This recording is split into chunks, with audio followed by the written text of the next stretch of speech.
Hello class, so we're going to talk about color today. And the first thing you need to know about color is that's a property of light, not of the object itself. So the reason we see a color is because light hits an object and that light reflects back into our eyes. Now, white light, which is what illuminates most of the things we see, contains multiple wavelengths of light. And when white light hits an object, some of those wavelengths are absorbed and some are reflected. The ones that are reflected are the ones we see, and the ones that create the color that we see. So for example, a red shirt, all the wavelengths of light hit the red shirt, and red, the wavelengths that create red, are reflected back, and we see those. If something's white, if an object is white, it's because it reflects all the wavelengths of light. If something's black, it's because it absorbs all the wavelengths of light. Since color is a product of light, changes in lighting will have changes of the color of an object. So grass can appear yellow-green in the morning. It could appear bluish-green towards the nighttime. And it could be a grayish-green on a cloudy day. So an object can really, in effect, change colors. But even though it changes with lighting, we still consider it, we still think of it as the same color. We still think of grass as green, even though it can appear to our eye to be yellow-green, blue-green, gray-green. And this is called the color constancy effect, where we think of it as the same color, even though it optically looks different, depending on the lighting.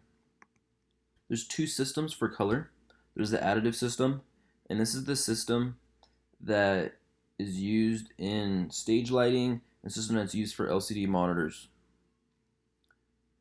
And this isn't the system we're going to be concerned with this class.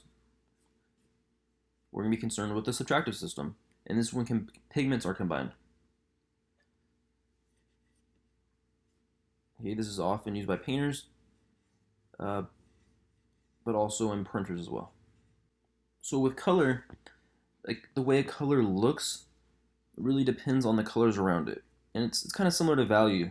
You know how light or dark something is depends on the colors around it.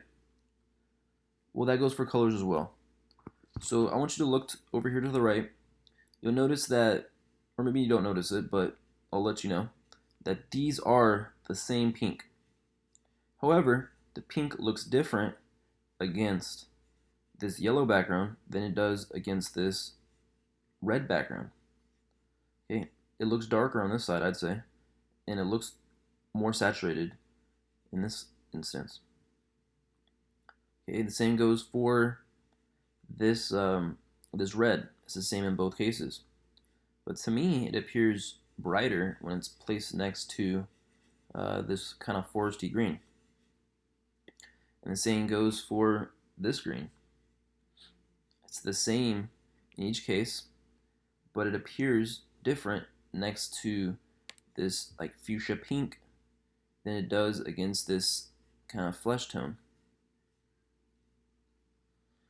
And then this kind of baby blue looks different against this kind of seafoam green than it does against this other green.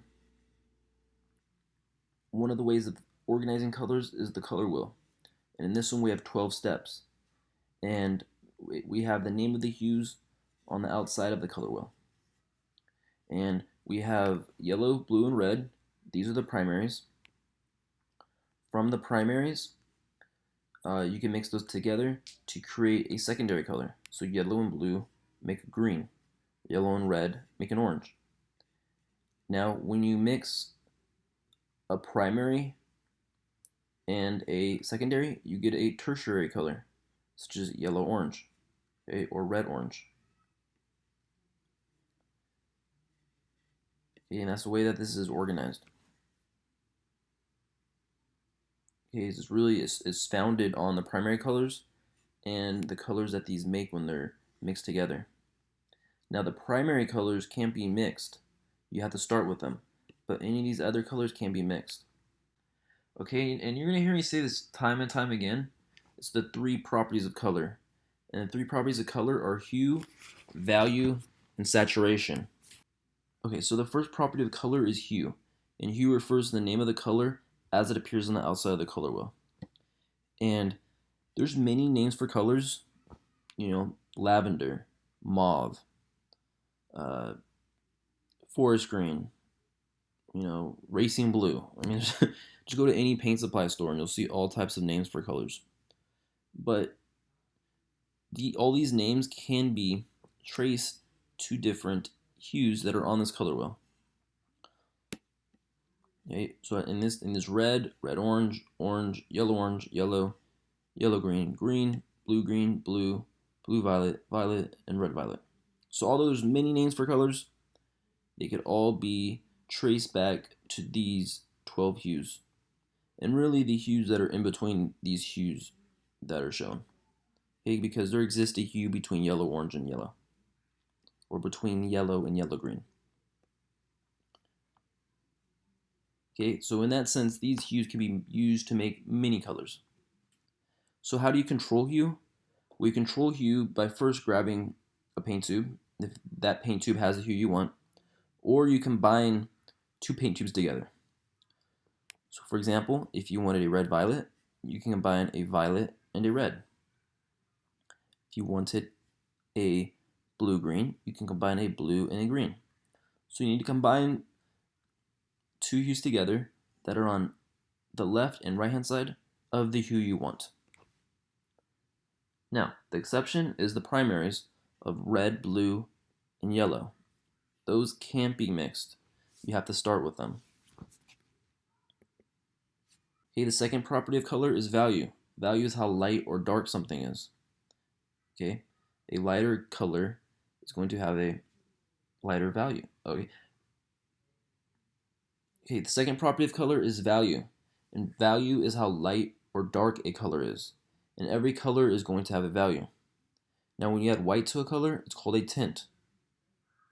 When you add black to a color, it's called a shade.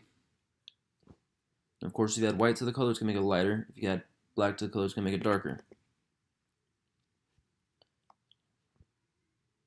The third property of color is saturation. And that's how bright or dull a color is.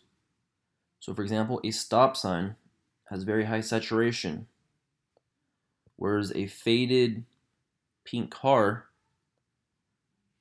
has a low saturation. Okay, if you look here, this orange is more saturated than this brownish color. This blue is more saturated than this blue. And there's two ways to lower intensity, or also known as saturation, but the same thing. One is to mix the color with gray. The other is to mix it with its complement. If we go back to the color wheel, the complement is the hue that is on the other side, or is on the opposite side of the hue you're talking about. So the complement of red is green. Complement of violet is yellow. Complement of orange is blue.